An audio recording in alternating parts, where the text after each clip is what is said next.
Sila. Ang dami nila. Yun. Makita nyo ba? Ito. Ka-Farmer Benz. Oh, Ka-Farmer Benz. Oh. Magandang araw pong muli sa ating lahat mga kasaka, no? Welcome back to my channel, Ka-Farmer Burns. Sana po ay nasa mabuti kayong kalagayan, ano? Ito po yung aking direct seeding. 20 days na po ito mga kasaka. Kahapon nung pumunta ako rito ay napansin ko na napakaraming uod, yung mga armyworm, saka may mga iilan ding ano na mga black bug. So kaya kaninang umaga ay nag-spray ako ng ng insecticide. Hindi ko na nga lang na na video kanina kasi hindi ko nadala itong aking cellphone. So ngayon ay hapon na. Ay, may tikling, oh. Ngayon ay hapon na. Susuriin natin kung yung akin bang in-spray na insecticide ay epektibo ba. So ayun mga kasaka, may wild duck pa ron, no? Maraming dito mga kasaka, mga ibon, kasi dun sa kalapit na palayan na hindi pa sila nagtatanim. Iwan ko kung bakit hindi pa sila nagtatanim. So tara mga kasaka, yun mga kasaka, yung mga bakas ng mga armyworm na pinagkainan ng dahon. Naputol na yung mga dahon. O yun mga kasaka, mga uod, oh. O yun, oh. Kasi napakarami to kahapon mga kasaka, halos inuubos talaga nila, ginangat-ngat nila yung ating mga palay. Hindi pa naman gaano kalakihan, kaya mabilis lang nauubos. Dito naman tayo sa bahaging ito.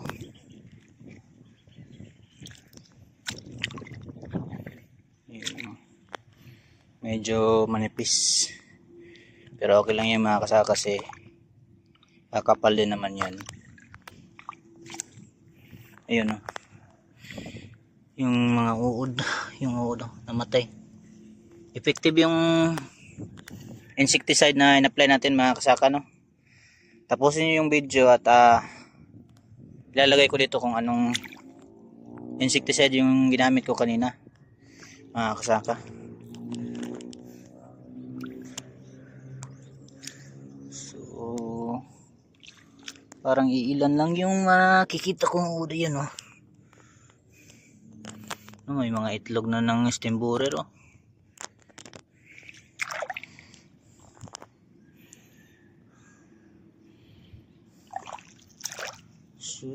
Sisu.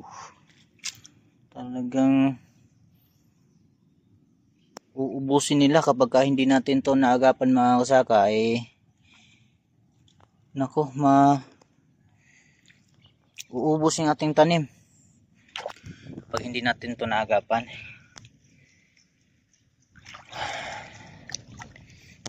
So yung pagsasaka mga kasaka, hindi talaga madali, ano? Ako, pati yung yung to, tutubi. Ito mga kasaka, oh. Ito sila, oh. Ang dami nila. Yun. Makita nyo ba? Ito pa. So effective. So kapag nag-spray tayo ditong insecticide mga kasaka, dapat talaga umaga o di kaya may hapon, kasi yun yung mga aktibong oras nila, yun. Tingnan nyo mga kasaka, tipok talaga. may mga kuhol pa oh. Dami rin namang ano. Yun. Lumutang na oh. Ito, malalaki na oh. Yun. Yun. Buti naman talaga naagapan natin ng maaga.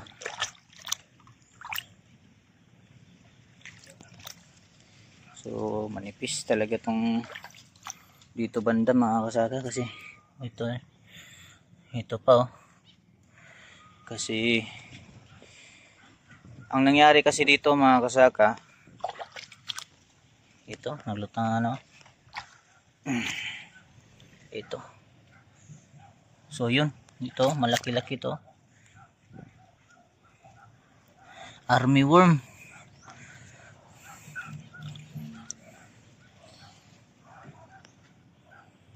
So ang nangyari kasi dito,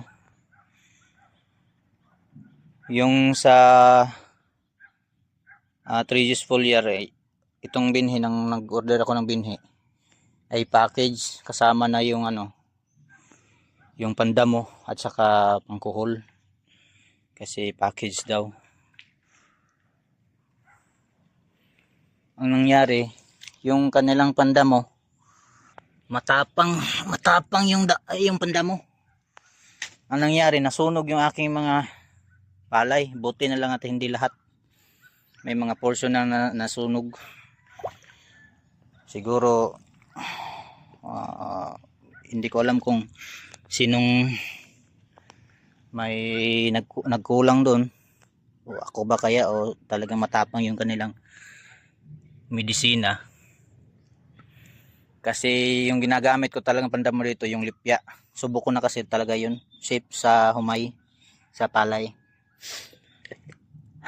Yung kanila since package nga kailangan ko din gamitin. So nireklamo ko sa kanila bakit ganito. Maraming nasunog. Sabi ko sa kanila na hindi safe yung ano, yung binigay niyong pandamo. Ito, madami sila.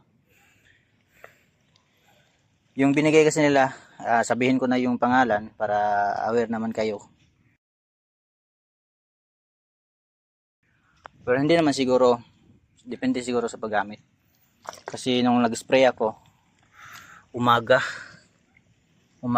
siguro kung hapon, hindi siguro madadali tong aking palayan. Umaga, painit na. Kasi kapag nag-i-spray nasanay kasi ako na pag ako nag-spray ng pandamo umaga. Ang dami nila mga kasakaw. Armyworm. Kita nyo yan. Ito yung kinainan nila. Wala nang mga dahon. Nasanay kasi ako sa lipya 200 OD na kahit maarawan ng konti. Hanggang 9 lang kasi ako nag-spray.